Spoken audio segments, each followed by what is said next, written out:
कक्षा 10 की आपकी जो प्रश्नावली 12.2 है यानी 12.2। अब उसके यहाँ पर हम 5वें वाले क्वेश्चन को छात्रों सॉल्व करते हैं।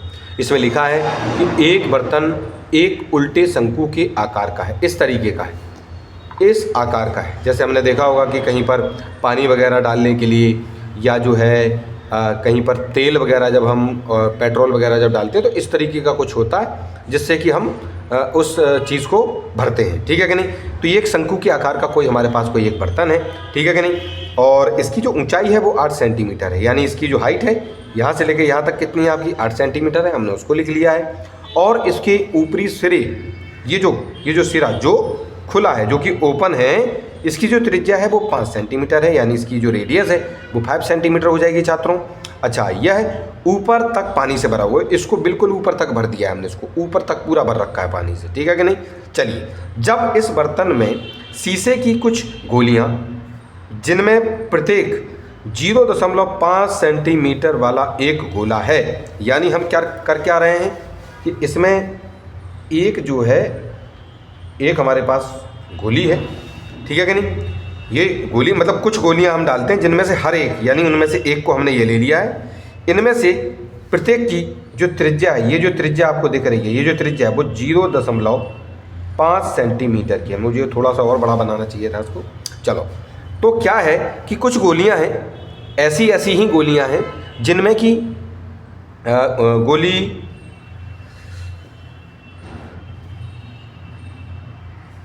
गोली को यहाँ पे लिखा है शॉट्स, यानी कुछ शॉट्स हैं, कुछ गोलियां हैं जिनमें जो कि सब बराबर हैं, एक जैसी ही हैं, जो कि एक गोले के आकार यानी स्फीयर के आकार के, हम सभी जानते हैं जैसे हमारे कंचे होते हैं उस तरीके की। और हर एक की जो रेडियस है वो 0.5 सेंटीमीटर है, यानी उनकी जो त्रिज्या है वो 0.5 सेंटीमीटर है, ठीक है कि नहीं। उनको हम क्या करते हैं छात्रों, उनको डाली जाती हैं, यानी उनको इसमें हम डालते हैं, इसमें हम क्या करते हैं, उन गोलियों को डालते हैं।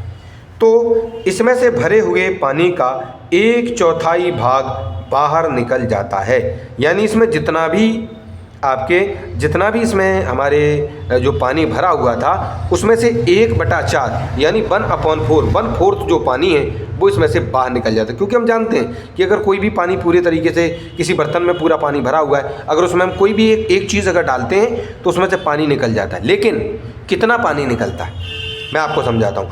अगर हम इसमें ये जो पानी पूरे तरीके से भरा हुआ है, अगर हम एक गोली डालेंगे तो इसमें से इस गोली के बराबर, इस गोली का जितना आयतन होगा, जितना वॉल्यूम होगा, उतना ही पानी इसमें से निकल जाएगा।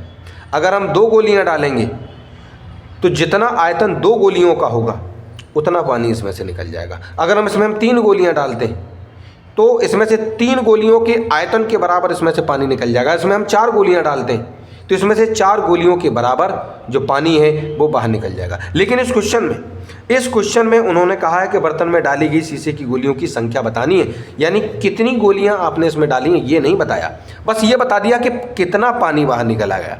तो मुझे एक बात बताओ, मैं एक छोटी सी बात अगर आपको बता दूं, अगर मान लीजिए मैं एक छोटी सी बात आपको बताता हूं कि अगर एक जो गोली है, अगर वो 2 सेंटीमीटर क्यूब उसका आयतन है तो वो 2 सेंटीमीटर क्यूब पानी को बाहर निकालेगी, 2 सेंटीमीटर क्यूब पानी को बाहर निकालेगी। और चलिए मान लीजिए कि इसका 1/4, इसका जो 1/4 है वो आपका 20 सेंटीमीटर क्यूब है।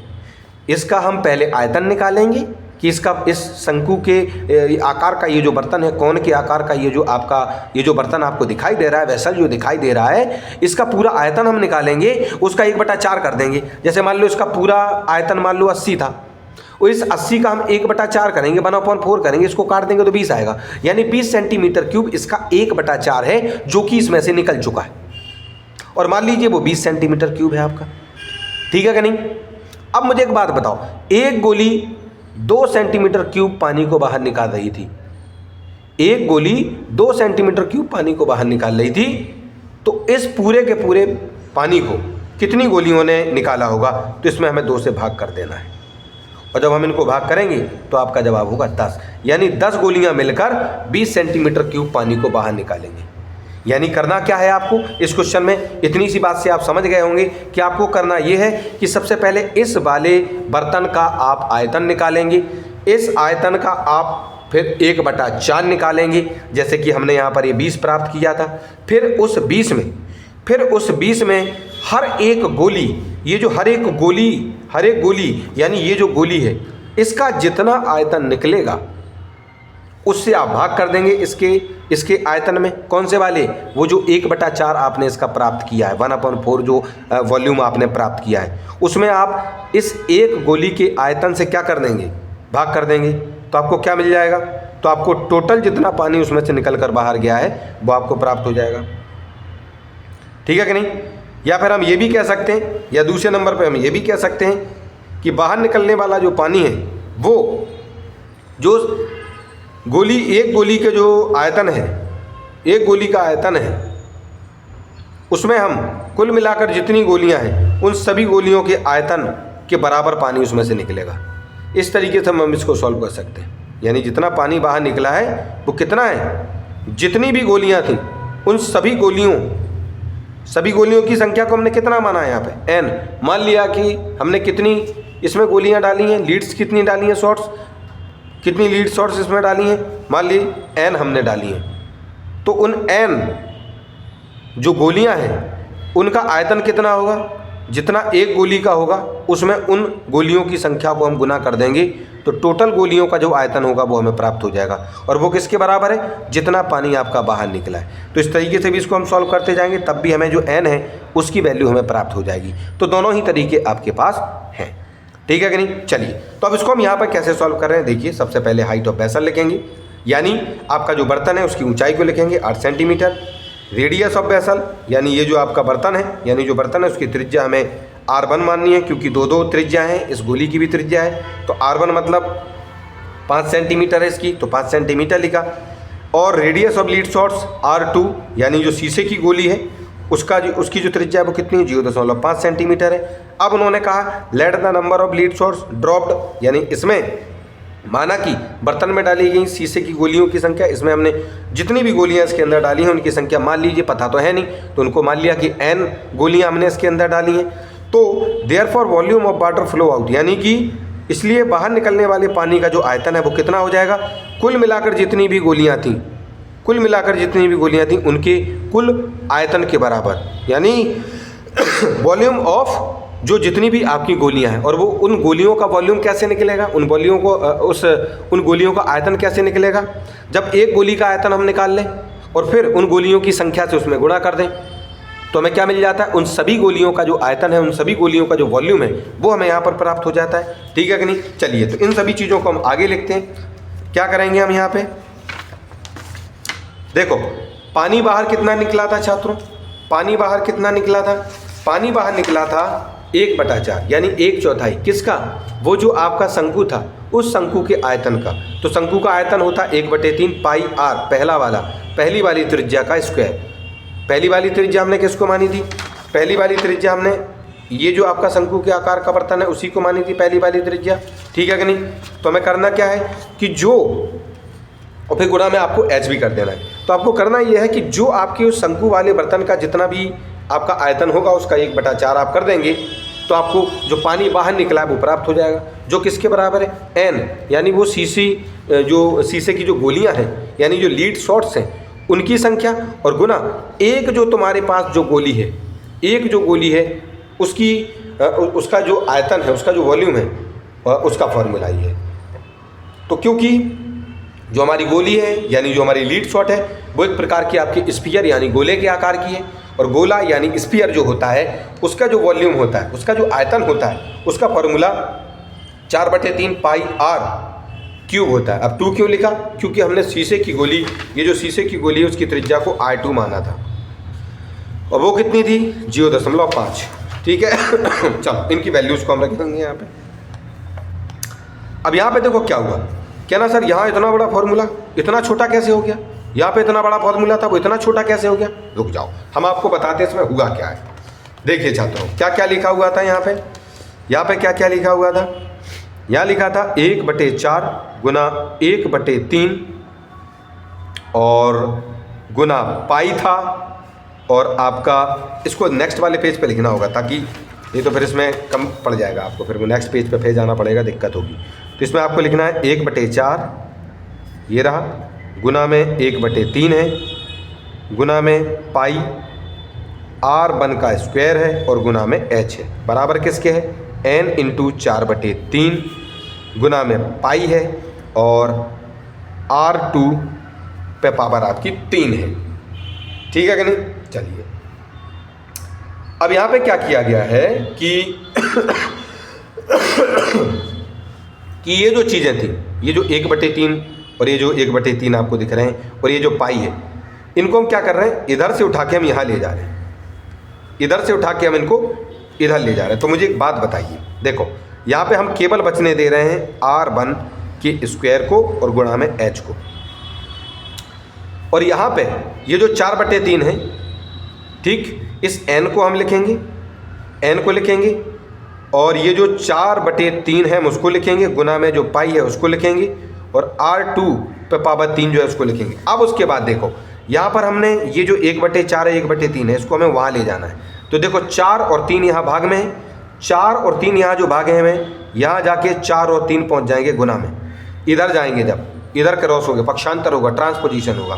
ठीक है कि नहीं। और ये जो पाई है, पाई यहाँ गुणा में था, इधर नहीं लिखा हमने, तो ये आपका पहुँच जाएगा यहाँ पे भाग में। अब यहाँ देखिए, आप पाई से छात्रों पाई को काट सकते हैं क्योंकि नीचे ऊपर है ये, इस 3 से 3 को भी काट सकते हैं। ठीक है कि नहीं। तो क्या बचेगा, r1 का स्क्वायर और h, और यहाँ क्या बचेगा n, 4 और इस 4 का गुना होगा तो आपके आ जाएंगे 16 और r2 पे पावर 3, बाकी सारी चीज़ें कट चुकी हैं। तो इसमें हुआ क्या, ये जो पाई की वैल्यूज़ आपको रखनी पड़ती 22/7 या और ये जो 3 से भाग करना पड़ता, तो इन सभी चीज़ों से आप बच गए। आप चाहें तो डायरेक्टली यहाँ पर भी सभी की वैल्यूज़ को रखकर भी सॉल्व कर सकते हैं, कोई दिक्कत नहीं, आपका आंसर तब भी निकलेगा, आपके पास दोनों ही ऑप्शन है। ठीक है जी। चलिए, लेकिन अब हम यहाँ पे क्या कर रहे हैं, यहाँ पे हम r1 का स्क्वायर, और r1 हमने किसको माना था छात्रों, r1 हमने माना था 5 सेंटीमीटर को, जो कि इस जो आपका शंकु है कौन है, उसकी त्रिज्या थी 5, उसका स्क्वायर कहा गया, हमने स्क्वायर किया, गुना h यानी ऊंचाई, इसी की ऊंचाई कितनी है 8 सेंटीमीटर, हमने 8 सेंटीमीटर लिखा, बराबर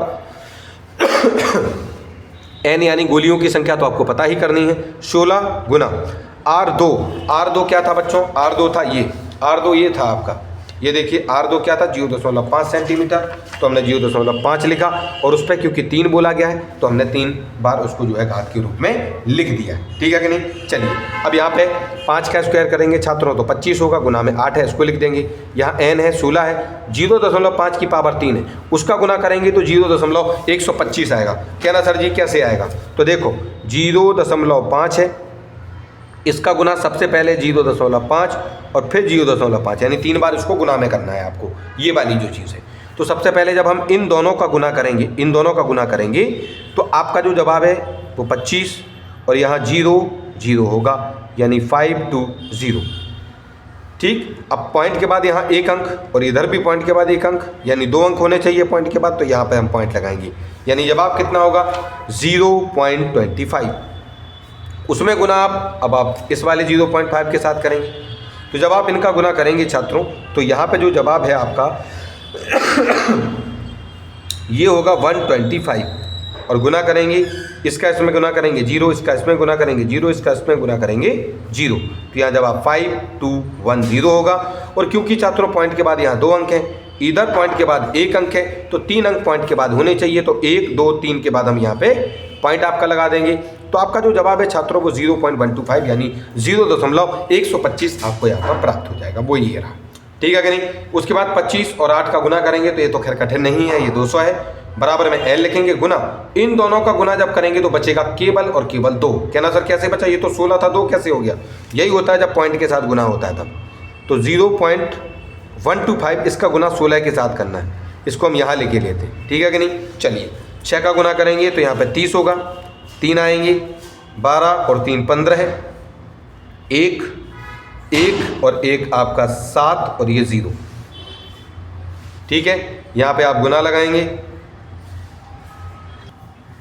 उसके बाद 1 का गुणा 5 में करेंगे तो यहाँ 5 होंगे, 1 का गुना छात्रों आप 2 में करेंगे तो यहाँ 2 होंगे, 1 का गुना 1 में करेंगे तो 1 होगा, और 1 का गुना 0 में करेंगे तो 0 आएगा। ठीक है जी। चलिए, इनको हम जोड़ते हैं, यहाँ 0, ये 10, ये भी 10, ये 2 और ये 0, अब छात्रों यहाँ पे पॉइंट के बाद 3 अंक थे और यहाँ कोई पॉइंट के बाद अंक नहीं है, यहाँ पॉइंट ही नहीं है, तो 3 अंक के बाद हमारा 0 होना चाहिए, पॉइंट होना चाहिए। तो 1, 2 और 3 अंक के बाद हम यहाँ पे अपना पॉइंट लगा देते हैं। तो क्योंकि पॉइंट के बाद 0 0 दिख रहे हैं तो इधर वाले 0 तो हम लिखेंगे नहीं, 0 2 होगा इसका जवाब, और 0 2 का मतलब छात्रों 2 होता है। तो यहाँ पे हम क्या लिख देंगे, यहाँ पे 2 आ जाएंगे आपके। इस प्रकार से इन सभी को गुना करने पर आपको ये 2 प्राप्त हुए। ठीक है कि नहीं। बाद में क्या करेंगे, क्योंकि आपको n की वैल्यू चाहिए तो आप इस 2 को इधर ट्रांसपोजिशन करेंगे, पक्षांतर करेंगे 200 के साथ, ये नीचे पहुँचेगा। 2 से और 200 को हम आपस में जो है भाग करेंगे तो आपका जवाब 100 होगा। तो n की वैल्यू आपकी कितनी हो जाएगी, 100। और n हमने किसको माना था, जो उसमें जो हमने गोलियाँ डाली थी। ठीक, तो इसीलिए हम लिख देंगे कि इसलिए बर्तन में डाली गई शीशे की गोलियों की संख्या 100 है, क्योंकि n की वैल्यू आपकी 100 आई है। इंग्लिश में लिख देंगे has the number of lead shots drop in the vessel is 100। ठीक है जी। चलिए, तो इस तरीके से ये जो आपका 5th वाला क्वेश्चन है वो भी आपका यहाँ पर सॉल्व हो जाता है।